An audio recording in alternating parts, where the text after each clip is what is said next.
ఏది ఇళ్ళ మీద ఏదో రాళ్ళు వేస్తామంటే బస్ స్టాండ్ చెప్పింది కదా, బస్ స్టాండ్ ఎందుకు పడుకుంది? నువ్వు తాగి వచ్చి రాళ్ళు కొడితే వాళ్ళ ఇంట్లోకి చెల్లిపోమన్నారు నన్ను. ఏం చేయాలండి? 11, 12, 1 గంట అవుతుంటే బస్ స్టాండ్ లో పడుకుందంటే ఎందుకు పడుకుందని ఆలోచిస్తున్నారు. కానీ నేను అసలు ఏం మాట్లాడానని మీరు ఆలోచించుకోండి ఒకసారి. రాళ్ళు వేసావంటే అది ఎంతవరకు ఉన్నారు కదా రాళ్ళు వేసావు, డిస్టర్బ్ చేస్తున్నావని. నేను అసలు ఏ రాళ్ళు ఏ రప్పలు అలా సెక్షన్ అది కాదండి. ఆ. ఒక చెప్పాలి ఇంటికల్లా కూడా ఏందయ్యా మీ ఆవిడ ఏంది అసలు ఏంది ఇట్లాగా అని అంటే నేనేం చెప్పుకోలేక ఇట్లాగంటే ఏం చేస్తుంది ఏంటి? ఓకే, ఇప్పుడు మిడ్ నైట్ లో వచ్చి ఎవరెవరో డ్రాప్ చేస్తున్నారు వెళ్తున్నారు అందువల్ల వెకేట్ చేయించింది అంటున్నావు నువ్వు. నా ఫంక్షన్కి వెళ్తే రమ్మంటే రాకపోతే నాకు డౌట్ వచ్చి రాళ్ళని అన్నారు సారా, డౌట్ వచ్చింది అన్నారు సార్. డౌట్ వచ్చి నేను వెళ్తున్నానని చెప్పి వెళ్ళిపోయి 2వ రోజు సాయంత్రం నైట్కి వచ్చి తలుపులు వేసుకొని ఆ రోజు పనికి ఎందుకు వెళ్ళలేదు? ఆ రోజు పెందలాడే ఇంట్లో ఎందుకు ఉంది చెప్పండి? అప్పుడు కోపం వచ్చి తలుపులు బాగా కొట్టమా? తలుపు కొడితే మాత్రాన నేను రాళ్ళు వేసేసినట్టేనా? ఇప్పుడు నేను మా ఫంక్షన్ రాదు లవ్ అంటే మా ఇంట్లో అందరూ ఓకే ఏమన్నా మంచిగా అందరూ ఆ అమ్మాయికి ఓకే లేపని పిల్ల లేపని ఓకే అన్నారు. ఫంక్షన్ ఎందుకు రావు మా ఫంక్షన్లకి? మీ ఇళ్లలో ఫంక్షన్లకి రాదు. నేను ఏమైనా అవాయిడ్ చేశారా? కాదు. సరే పిల్లలు లేకపోయినా కూడా వాళ్ళు కూడా ఏం మాట్లాడరు. ఈ టార్చరు ఈ అమ్మాయి వాళ్ళు తట్టుకోలేక నేను అనిపించింది ఇప్పటికైనా ఒకటి అనుకున్నానండి, చచ్చిపోదామంటే నాకు ధైర్యం లేదు. నాకు చచ్చిపోవడం అవసరం ఏంటి నాకు అదొకటి. ప్లస్ పిల్లలు అనేది నాకు లేపని పర్లేదు అనుకున్నాను. మెయిన్ ఇంకోటి ఏంటంటే చేసుకున్నాను ఒక అమ్మాయిని డీసెంటే ఆడికి తెలిసి నీ మధ్య నేనే చెప్పింది. ఆ ఫోటో కూడా ఎవడిచ్చాడు నేనే చూపించా నా పొల్లో, ఇదిగో చేసుకున్నా నేను చెప్పి ఎందుకు చేసుకున్నావు? ఈవిడ వదిలిచ్చేసుకొని చేసుకోవచ్చు కదా, ఈవిడ పెట్టుకొని ఎందుకు చేసుకోవడం? విడాకులు ఇచ్చేస్తే ఇచ్చేస్తుందిగా.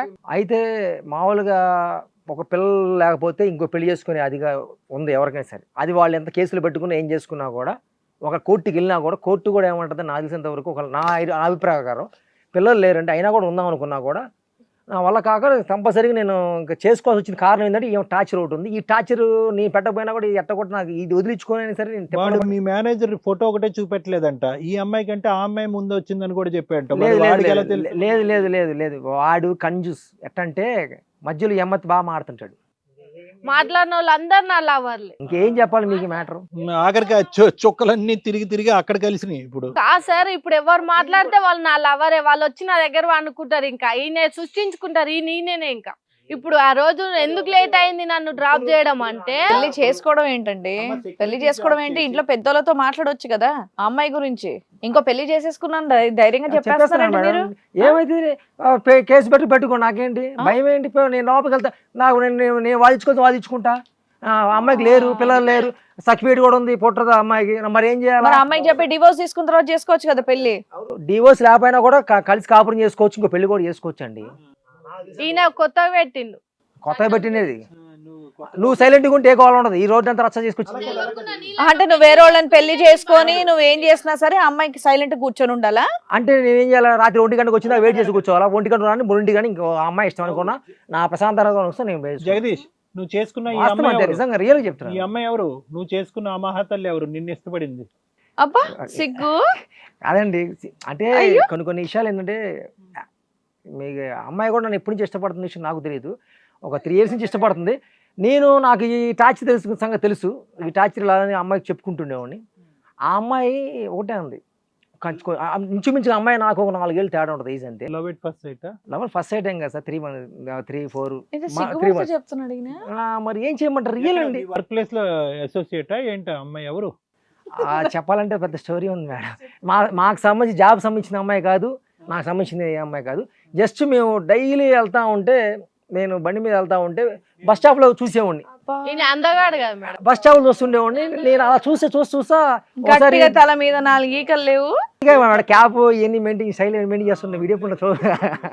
అయితే ఒకటి మేడం, ఏ క్యాబ్ లేకపోతే ఏమైంది మేడం? అది పెద్ద ఇష్యూ ఏం కదా. అది ఏంటి అమ్మాయి పేరు చెప్పగానే ఇప్పుడు వరకు ఉన్న ఇమోషన్ అంతా మాయమైపోయి బలుబులాగా వెళ్ళిపోతుంది. అంటే నాకు ఒక టార్చర్ నుంచి రిలీఫ్ అయ్యే. ఆ అమ్మాయికి ఫస్ట్ మ్యారేజ్ అయినా సెకండ్ మ్యారేజా? లేదండి, మ్యారేజ్ లేట్. అసలు అమ్మాయికి అవ్వలేదు, లేట్. ఆ లేట్ టైంలో నేను మధ్యలో డ్రాపులు చేయడం, మాట్లాడుకోవడం, సినిమాలకు వెళ్ళటం, అలా చాలా. అమ్మాయిని డ్రాపులు చేసే బదులు నీ పిల్లల్ని ఉద్యోగం నుంచి తీసుకొచ్చి ఉంటే కనుక ఈ లేట్లు అనేవి ఇక్కడ ఉండవు. ఈ అనుభవం వద్దన్నా వినదు కదా. నీలాగా తెలియకుండా పెళ్లిళ్ళు చేసుకోలే గాని అన్న వాళ్ళ అమ్మకి 3,000 పంపించాలా, వాళ్ళ అమ్మ పో పో అవసరం అన్నా కూడా ఎందుకు ఆడమ్మ ఎందుకు వద్దంటది? డబ్బులు పంపించ, ఎందుకంటే నేనంటే ఏం పడదాం మరి, నేనేం చేశాను మరి నాకు అర్థం కాదు. నా పిల్లని చేసా, పెట్టుకో ఉంచుకోపో అన్న 2 సార్లు కూడా అన్నా, పో వెళ్ళి ఉంచుకోపో తీసుకెళ్ళి. అందుకనే కొన్ని విషయాలు పోతే పోయింది పో, నాకు అవసరం లేదు, నా మనశాంతి నా ప్రశాంతం మా అమ్మ ఉండాలి. వచ్చినప్పుడు ఈయన నైట్ 4 గంటలకు వస్తాడు. ఎటన్నా అంటే లేదు బయటికి పోయినా ఫ్రెండ్ బర్త్డే ఉండే అంటాడు.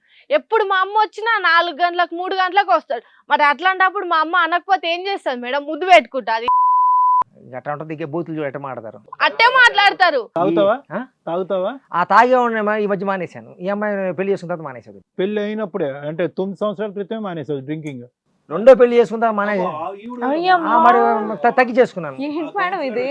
మరి ఏం చేయమంటారు మేడం, మనశాంతి కోసం మరి ఈ అయ్యో టాచి తరుగులే మందు అలవాటు చేసుకున్నాను. కాదు, ఆ అమ్మాయి నీలో కంప్లీట్ గా ఒక పరివర్తన తీసుకొచ్చింది, ఒక మహాపతివ్రత. ఆ అమ్మాయి నీలో వచ్చినటువంటి చేంజ్ ఇప్పటి వరకు నీ భార్య తీసుకురాలేకపోయింది. తీసుకురాకపోవడం పర్లేదు. నీ భార్య కారణము, నీ సంతోషం లేకపోవటానికి నీ భార్య కారణము, అన్నిటికీ ఆవిడ కారణము. ఈవిడ్ని పెళ్లి చేసుకున్న తర్వాత నీ నక్షత్రాలు తిరిగిపోయినాయి. అవునండి, నేను చెప్పే మాట పని మానేయమంటే పని మానేది. సరే, పని మానేపోవడం కారణం ఏంటంటే చెప్పదు. పైగా వేరే వాళ్ళతో మాట్లాడుతుంది, ఎందుకు మాట్లాడుతున్నావు అని చెప్పదు. రాత్రిపూట లేట్ అయింది చెప్పి. ఈ టార్చర్ నాకు అవసరమా? ఈయన ఈ తలకాయ నొప్పి నాకు అవసరమా? పైసలు జాబ్ పోయి నాకు తెచ్చియాడు మేడం. బియ్యం లేకపోతే నేనే తెచ్చుకోవాలి, గ్యాస్ సిలిండర్ నేనే తెచ్చుకోవాలి, రూమ్ రెంట్ నేనే కట్టాలి, కరెంటు బిల్లులు నేనే కట్టాలి. ఇవన్నీ అది ఈ మధ్యనే ఎందుకంటే అలవాటు చేసుకోవాలి, వంట చేసి అలవాటు ఫ్యూచర్ లో చెప్పేసి మరి అంతే. అలాంటి వాళ్ళకి అలాగే అదే బెటర్, అదే బెస్ట్. ప్రొబేషన్ ట్రైనింగ్ ముందుగానే ఉండాలి కదా. మరి జాగ్రత్తగా, లేకపోతే ఎవరో కూడా ఉంటాడే వాడిని తెచ్చుకుని మళ్ళీ పెట్టుకుంటుందేమో బండి. నాకు వచ్చి వేస్ట్ చేసుకోమని నాకు అవసరమే లేదు. నా మనసా జీవితం నాకు ఉండదు. అందుకని బస్ స్టాండ్ సంగతి ఏంటి? అంటే బస్ స్టాండ్ లో ఉందంట కదా. అవునండి. నువ్వెక్కడ ఉన్నావు? ఆవిడ దగ్గర ఉన్నావు. ఆవిడ దగ్గర మంచిగా ఎచ్చగా రూమ్ లో వండుకుంది. రియల్ గా పచ్చి చెప్తున్నా, 1:30కి వచ్చిందండి. 1:30కి వచ్చింది. నేను ఒకటే అన్నా, 2 పీకి తాళం వేసుకుని ఇట్టి సావు అని చెప్పి నేను హాయిగా నా వెళ్ళిపోయాను. బస్ స్టాండ్ లో పడుకుంటుందో, రైల్వే స్టేషన్ పడుకుంటుందో, లేదా ప్లాట్ఫామ్ మీద రోడ్డు మీద పడుకుంటుందో నాకు అవసరం. ఎక్కడ పడుకుంటావు? నేను వెళ్ళిపోయా అమ్మాయి అమ్మాయి దగ్గరికి వెళ్ళిపోయాను. మరి అంతే, నేను షిఫ్ట్ అయిపోయాను. నేను ఎన్ని ఇలా అవట కారణమే అట్లా ఆ మనిషి, ఈ మనిషి. ఇంకా నేను అమ్మ చెప్పిద్ది తెలుసా మంచిగా, ఏమండి ఎట్లా అండి అక్కతో మాట్లాడాలండి, అదండి ఎందుకు లేనిపెట్టి టార్చరు. నేను ఆల్రెడీ చెప్పేసాలే ఈ మధ్య. ఒక్క నిమిషం, నువ్వు మంచి డైలాగ్ డెలివరీ ఉంది, చాలా కాన్ఫిడెంట్ గా మాట్లాడుతున్నావు. కానీ ఈ మొత్తం 9 సంవత్సరాల ప్రయాణంలో లవ్ మ్యారేజ్ 3 years పాటు ప్రేమించి పెళ్లి చేసుకున్నారు. ఎంతో కొద్ది గొప్ప అర్థం చేసుకుని ఉంటారు కదా ఒకరినొకరు. ఈ అమ్మాయిలో ఒక్క మంచి గుణం కూడా లేదా? ఇప్పుడు 3 సంవత్సరాలు బాగానే ఉందండి. ఏమైంది తర్వాత మార్పు వచ్చింది. ఏ మార్పు వచ్చింది? డాక్టర్ గారు పిల్లలు పుట్టరా అని చెప్పింది దగ్గర నుంచి. తనకు పుట్టపోతే నేను బాధపడాలి కానీ, తెలిసినప్పుడు నేను బాధపడాలి కానీ, తను ఎందుకు వేరే వాళ్ళతో టచ్ చేసి మరి నీకు ఎన్ని టచ్లు చేసుకుని ఇంకో 10 మందితో తీరినా నీకు పుట్టరు కదా, నేను బాధపడాల్సిన నేను కదా, నీకెందుకు? అది కాదు, ఇప్పుడు తనకి పుట్టరు అంటే కనుక తను ఏంటి వేరే మగాళ్ళతో అంటే నువ్వు నాదేదో అనుకోని ఆల్రెడీ మొత్తం ఇంకా పుట్టారు ఆ అమ్మాయికి కన్ఫామ్ అన్నప్పుడు నేను బాధపడాలా, తను బాధపడాలా? నీకేం లోపం లేదు అన్నారా డాక్టర్? లేదు, మనకే స్ట్రాంగ్. ఆల్రెడీ ఇప్పుడు అమ్మాయికి ఇప్పుడు నలిసి తెలిసింది 3 నెలలు 4 నెలలు. అక్కడ కూడా ఫినిష్ అయిపోయిందా? మరి అది మా సక్సెస్ అయిపోతాం అన్నట్లు. మనది ఈ టార్చర్ నుంచి బయట రావాలంతే. ఈ టార్చర్ పంపితే చాలు నాకు. సో నువ్వు చంకని పిల్లని పెట్టుకుని తిరిగేయాలి, ఆ అమ్మాయి రోడ్ల మీద పడి తిరుగుతుంది. మరి చెప్పే మాట అయిపోతే ఇంట్లో కూర్చోమో, నేను చూపిస్తా, పనికి వెళ్ళకుండా కూర్చోమను. 2 ఫ్యామిలీ బట్టి పెద్ద విషయం అయిందన్నా. ఏందిరా బాబు నీ కాన్ఫిడెన్స్ అసలు? అబ్బా ఏం మాట్లాడుతున్నాడు? రియల్ గా ఉన్న విషయంలో ఉన్నది చెప్పాలండి, తప్పే ఉందండి. గట్టి చెప్తుండు మేడం. 10 మందిలో నేను జాబ్ చేసుకొని నా రెక్క కష్టం నేను బతుకుతున్నా.